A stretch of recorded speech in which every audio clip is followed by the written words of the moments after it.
सुप्रभात बच्चों। प्यारे बच्चों, आज हम और आप मिलकर के पढ़ेंगे खान पान की बदलती तस्वीर, जो कि बसंत पुस्तक का एक पाठ है। इस प्रस्तुत पाठ के लेखक हैं प्रयाग शुक्ल जी, और उनके द्वारा लिखे गए इस पाठ का मूल उद्देश्य यह है कि हमारे और आपके समाज में प्रचलित प्रमुख संस्कृतियों को, रीति रिवाजों को बचा करके रखना चाहिए, क्योंकि हमारी और आपकी क्षेत्र विशेष के कुछ खान पान ऐसे होते हैं जो हमारे संस्कृत की परिचायक होते हैं, और संस्कृत की परिचायक होने के कारण वह हमारी सभ्यता का भी द्योतक होते हैं। और इस पाठ के माध्यम से प्रयाग शुक्ल जी ने बताने का प्रयास किया हुआ है कि हम आज इस दौर में पहुंच गए हैं कि हमारी जो प्राचीन खान पान था, जो वेशभूषा थी, वह कहीं न कहीं प्रभावित हुआ है, जिससे हमारी प्राचीनता और संस्कृत की जो महत्ता थी वह कहीं न कहीं छीड़ हुई है। तो प्यारे बच्चों, चलिए अब हम चलते हैं अपने मूल पाठ की ओर। हम आप लोगों के सामने पंक्ति से पंक्ति तक का वाचन करेंगे और आप सभी लोग ध्यान पूर्वक इस कर्सर के माध्यम से उसे देखते जाना है। पिछले 10-15 वर्षों में हमारी खान पान की संस्कृति में एक बड़ा बदलाव आया। इडली, डोसा, सांभर, रसम अब केवल दक्षिण भारत तक सीमित नहीं है, ये उत्तर भारत के भी हर शहर में उपलब्ध है, और अब तो उत्तर भारत की ढाबा संस्कृति लगभग पूरे देश में फैल चुकी है। प्यारे बच्चों, लेखक कहना चाहते हैं कि पिछले 10-15 वर्षों को अगर आप खान पान को देखें तो इससे एक बड़ा बदलाव दिखाई पड़ता है कि जो कभी दक्षिण भारत, तमिलनाडु या कर्नाटक या केरल आदि के जो खान पान होते थे, वह अब उत्तर भारत, कहने का अर्थ है कि उत्तर भारत जैसे मान लो उत्तर प्रदेश, बिहार हो गया, पंजाब हो गया, राजस्थान हो गया, इन सब जगहों पर भी यह खान पान के पकवान अब उपलब्ध होते हैं। और उत्तर भारत की जो ढाबा संस्कृति थी, ढाबा संस्कृति मतलब आप ढाबा से समझते होंगे कि एक छोटा सा दुकान या होटल का ऐसा रूप जो ग्रामीण परिवेश के अनुरूप होता है। हाईवे के किनारे आपको तमाम ऐसे ढाबे मिल जाएंगे जहां पर आप रुक करके खाना खा सकते हैं। तो वह ढाबा संस्कृति अब केवल उत्तर भारत में ही नहीं रही, बल्कि वह पूरे देश भर में फैल गई है। अब आप कहीं भी हों, उत्तर भारतीय रोटी, दाल, साग आपको मिल ही जाएंगे। फास्ट फूड का चलन भी बड़े शहरों में खूब बढ़ा है। इस फास्ट फूड में बर्गर, नूडल्स जैसी कई चीजें शामिल हैं। एक जमाने में कुछ ही लोगों तक सीमित चाइनीज नूडल्स अब संभवतः किसी के लिए अजनबी नहीं रहे। अब लेखक का कहना यह है कि उत्तर भारत की जो दाल रोटी या रोटी साग था, वह अब पूरे भारत में भी आपको कहीं न कहीं मिल ही जाएंगे। जैसे आप देखते होंगे कि जम्मू कश्मीर या पंजाब का मक्के की रोटी और सरसों की साग बड़े ही चाव के साथ लोग खाते हैं। यह आपको अन्य भारतीय प्रदेशों में भी मिल जाएगा। इसलिए उन्होंने कहा कि अब चीनी नूडल्स जो कभी कुछ ऊंचे संभ्रांत लोगों के पास ही हुआ करते थे, आज वह छोटे से छोटे आदमी या उस तबके तक भी पहुंच गया है जो इनको कभी जानते ही नहीं थे। 2 मिनट्स नूडल्स के पैकेट बंद रूप से कम बच्चे बूढ़े सभी परिचित हो चुके हैं। इसी तरह नमकीन के कई स्थानीय प्रकार अभी तक भले मौजूद हों, लेकिन आलू चिप्स के कई विज्ञापित रूप तेजी से घर घर में अपनी जगह बनाते जा रहे हैं। कहने का अर्थ यह है कि आज आप और हम आलू चिप्स या भुजिया जैसे कि उत्पाद आप और हम प्रयोग करते हैं, जिनका विज्ञापन किया जाता है। विज्ञापित मतलब होता है जिनका विज्ञापन, जिनका प्रचार किया जा रहा हो। आप टीवी के माध्यम से भी बड़े से खान पान के पकवानों और उनके प्रकारों को जानते आ रहे हैं। विज्ञापनों के माध्यम से ही हम और आप अधिक से अधिक खान पकवान से हम लोग परिचित हुए हैं। गुजराती ढोकला या गाठिया भी अब देश के कई हिस्सों में स्वाद लेकर खाए जाते हैं, और बंगाली मिठाइयों की केवल रस भरी चर्चा ही नहीं होती, वो कई शहरों में पहले की तुलना में अधिक उपलब्ध है। यानी स्थानीय व्यंजनों के साथ ही अब अन्य प्रदेशों के व्यंजन पकवान भी प्रायः हर क्षेत्र में मिलते हैं और मध्यम वर्गीय जीवन में भोजन विविधता अपनी जगह बना चुकी है। कहने का अर्थ है बच्चों की जो बंगाल की मिठाइयाँ प्रसिद्ध थी वह अब भारत के कई शहरों में भी उपलब्ध हो जाती हैं और भोजन की जो विविधता है, विविधता मतलब अनेकता है, वह अपनी जगह बना चुकी है।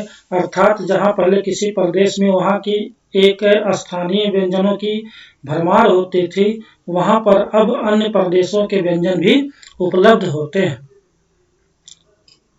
यहाँ पर हमने कुछ चित्रों के माध्यम से आपको समझाने का प्रयास किया हुआ है कि जैसे आपको दक्षिण भारत के पकवान दिख रहे हैं और यह गुजराती ढोकला और गाठिया जो आपने देखा एक गुजराती पकवान है।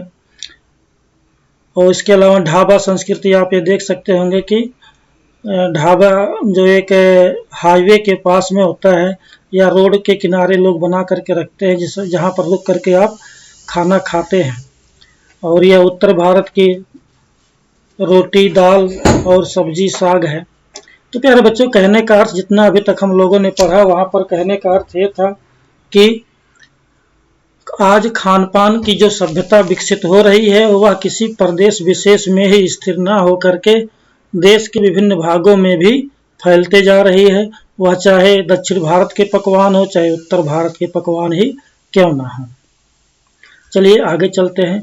कुछ चीजें और भी हुई हैं, मसलन अंग्रेजी राज तक जो ब्रेड केवल साहबी ठिकानों तक सीमित थी वह कस्बों तक पहुंच चुकी है और नाश्ते के रूप में लाखों करोड़ों भारतीय घरों में सेकी तली जा रही है।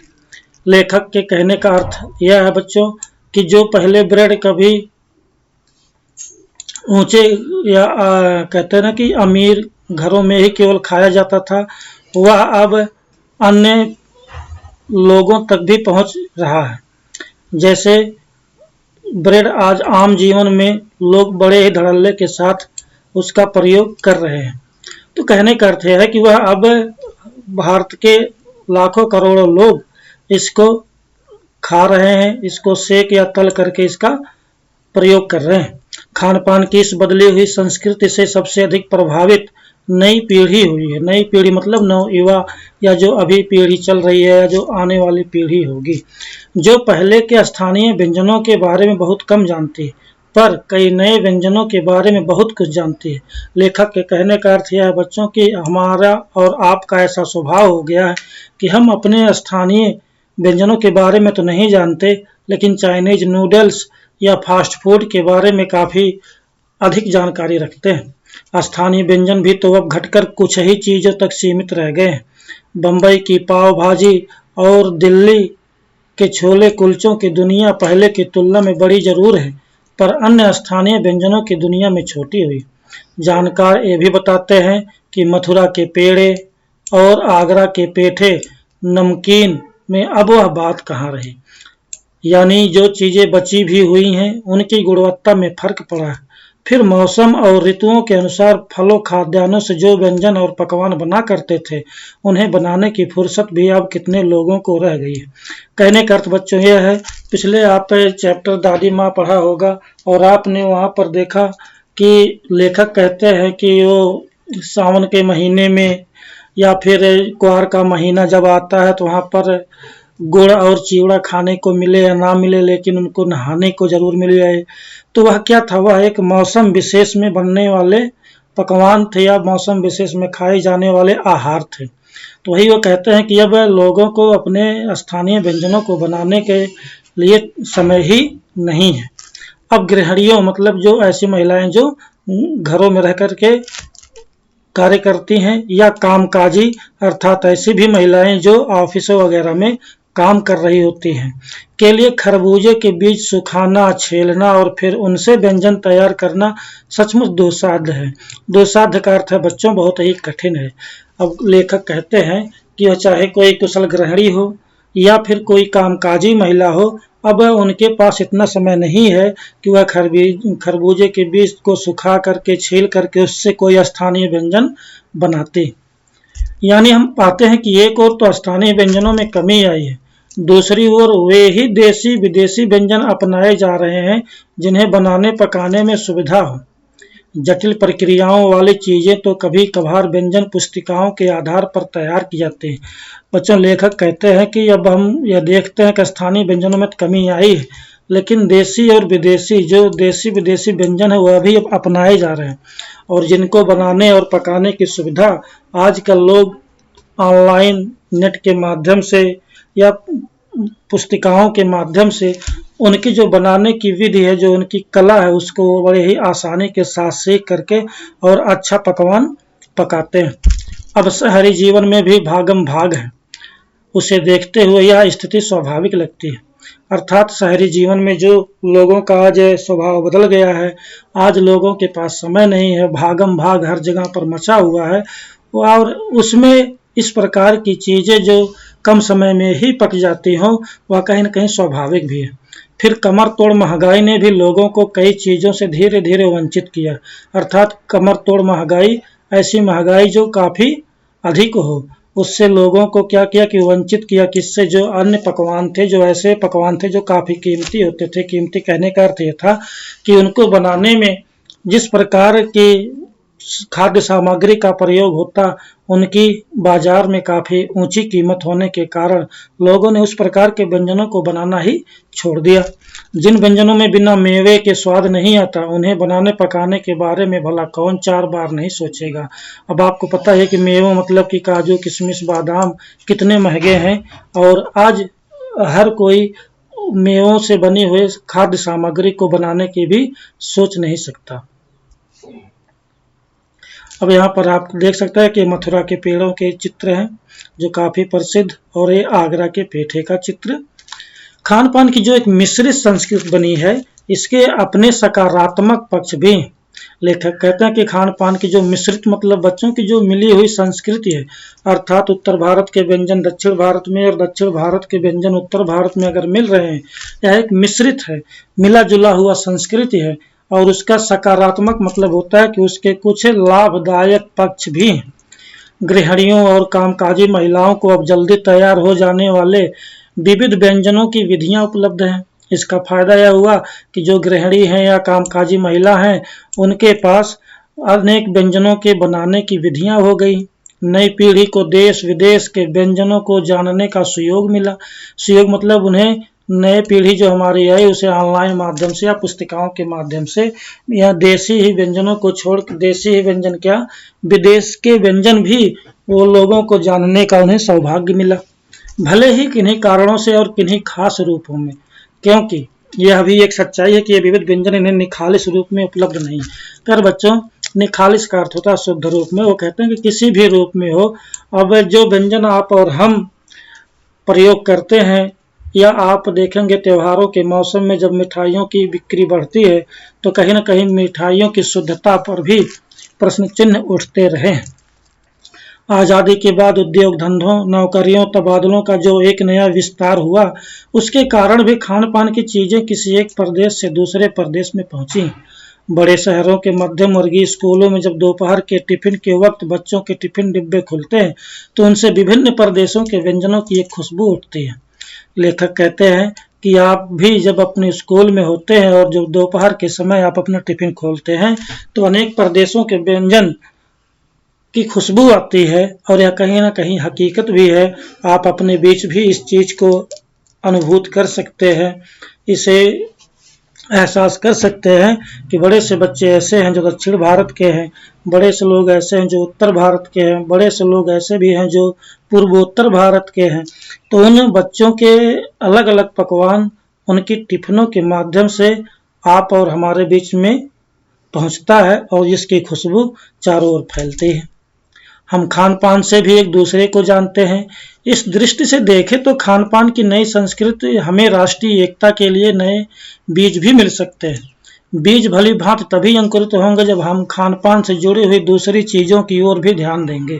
लेखक कहते हैं बच्चों कि इन खान पान के जो मिश्रित संस्कृति है, वह कहीं न कहीं हमारे राष्ट्रीय एकता में एक बीज का रूप है, और यह तभी एक बीज से फल बनेगा या अंकुरित होगा जब हम उनसे जुड़ी हुई एक दूसरी चीज़ों मतलब क्या, कि वहाँ के खान पान, वहाँ के रहन सहन, वहाँ के पहनावे को भी अगर हम समझें, तो कहीं न कहीं यह राष्ट्रीय एकता के लिए बड़ा ही अच्छा होगा। मसलन हम उस बोली बानी, उनकी बोलने चालने, भाषा भूषा, उनकी भाषा और उनके पहनावे आदि को भी किसी न किसी रूप में ज़्यादा जानेंगे, जो किसी खान पान विशेष से जुड़ी हुई है। इसी के साथ ध्यान देने की बात यह है कि स्थानीय व्यंजनों का पुनरुद्धार भी जरूरी है, जिन्हें अब एथनिक कहकर पुकारने का चलन बढ़ा है। ऐसे स्थानीय व्यंजन केवल 5 सितारा होटलों के प्रचारार्थ नहीं छोड़ दिए जाने चाहिए। 5 सितारा होटलों में भी वे कभी कभार मिलते रहें, पर घरों बाजारों से गायब हो जाए तो यह एक दुर्भाग्य ही होगा। लेखक कहते हैं कि आज जब हम कहीं किसी 5 सितारा होटल में जाते हैं तो आप ये भी देखते होंगे कि जो सब्जियों के शोरूम भी लगते हैं बड़े बड़े शहरों में, वहाँ पर भी आपको मक्के वगैरह की मिल जाएगा, और उस मक्के की कीमत आप वहाँ पर देख रहे होंगे 50 रुपए, 25 रुपए, 100 रुपए तक की कीमत उस शोरूम में उस मक्के की हो जाती है। ठीक वैसे ही कुछ ऐसे पकवान जो हमारे और आपके स्थानीय व्यंजन हुआ करते हैं, वह 5 सितारा होटल में भी पहुंच गए हैं। लेखक का कहने का अर्थ यह है कि हमें इस प्रकार के व्यंजनों को दूर नहीं करना चाहिए। ऐसा नहीं होना चाहिए कि वह केवल होटलों के प्रचार के लिए ही प्रयोग हों, बल्कि उन्हें हमें आज भी कहीं न कहीं बनाए रखना होगा। ऐसे व्यंजनों को अपने बीच बनाते रहना होगा। अच्छी तरह पकाई गई पूड़ियाँ, कचौड़ियाँ, जलेबियाँ भी अब बाजारों से गायब हो रही हैं। मौसमी सब्जियों से भरे हुए समोसे भी अब कहाँ मिलते हैं। उत्तर भारत में उपलब्ध व्यंजनों की भी दुर्गति हो रही है। लेखक कहते हैं कि अब वह समय कहाँ रहा जब जलेबियां या समोसे की उतनी खास पहचान रही हो। उत्तर भारत की यह पकवान जलेबी समोसे आज कहीं न कहीं इनकी भी दुर्गति हो रही है, अर्थात आज लोग इनको भी भूलते जा रहे हैं।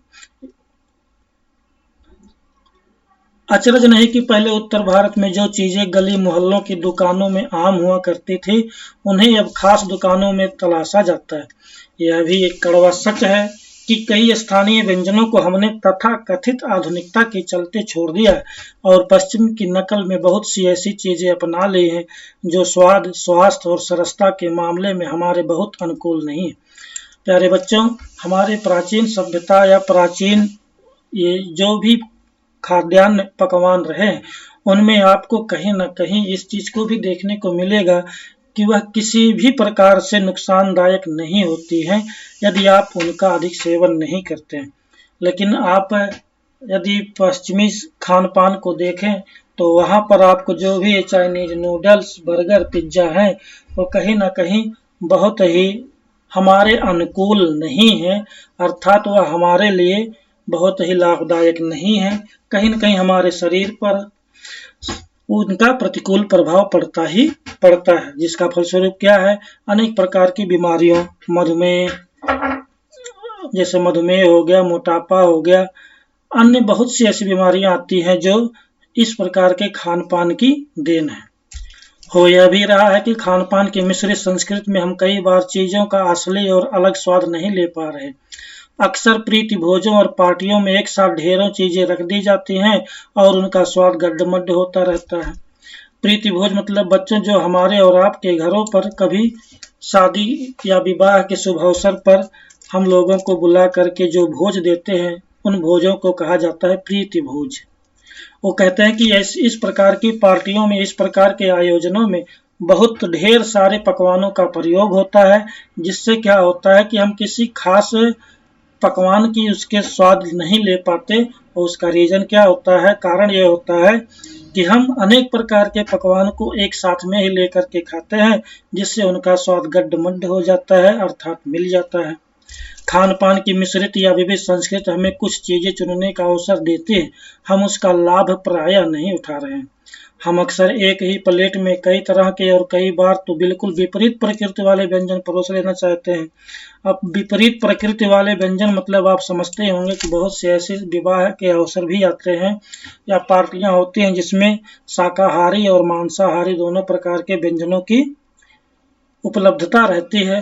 कुछ लोग दोनों ही प्रकार के व्यंजनों को खाना पसंद करते हैं, जिससे क्या होता है कि उसका कहीं न कहीं प्रतिकूल प्रभाव पड़ता है।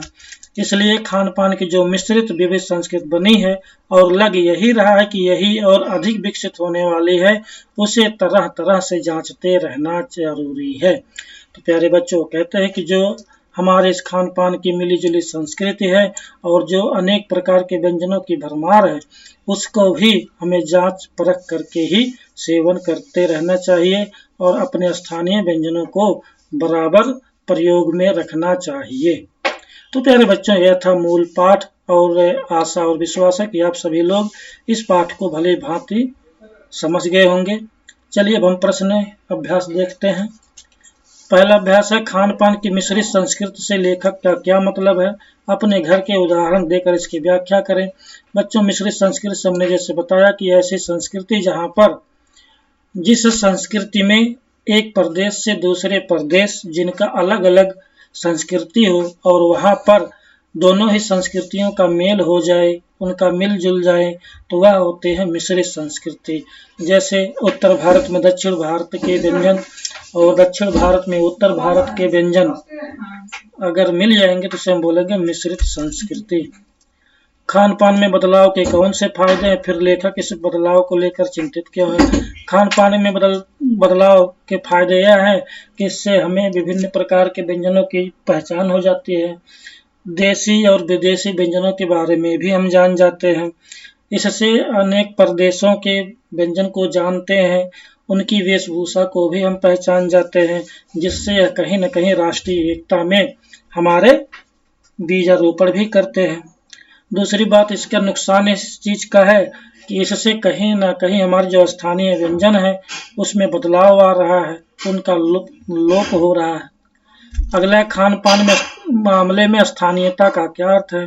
तो खान पान के मामले में स्थानीयता का अर्थ सीधा सा है बच्चों कि कुछ भी क्षेत्र विशेष का विशेष पकवान, ऐसा जरूर कोई प्रदेश होगा जहाँ का जो चीजें प्रसिद्ध होगा। जैसे दक्षिण भारत का हमने बताया इडली डोसा सांभर, गुजरात का, और फिर उत्तर भारत की दाल रोटी साग। तो इस प्रकार के व्यंजनों को कहा जाता है स्थानीय व्यंजन। प्यारे बच्चों, यहाँ से आप इसको केवल आपको देख करके चलते रहना है, ऐसे आप स्वयं करेंगे। और भाषा की बात में हम देख लेते हैं। खान पान शब्द, खान और पान दो शब्दों को जोड़कर बना है। खान पान शब्द में और छिपा हुआ, जिन शब्दों के योग में और अथवा या जैसे योजक शब्द छिपे हों उन्हें द्वंद्व समास कहते हैं। नीचे द्वंद्व समास के कुछ उदाहरण दिए गए हैं, इनका वाक्यों में प्रयोग कीजिए और अर्थ समझिए। प्यारे बच्चों, जब हम समास को पढ़ाएंगे तब आपको इस पर विस्तृत रूप से समझाया जाएगा। उससे पूर्व आप इतना स्वयं करें और समझें। किसी प्रकार की समस्या हो तो आप कॉल कर सकते हैं। तो प्यारे बच्चों, बहुत बहुत धन्यवाद आज की कक्षा के लिए, और फिर हम हाजिर होंगे एक नए पाठ के साथ। तब तक के लिए बहुत बहुत धन्यवाद।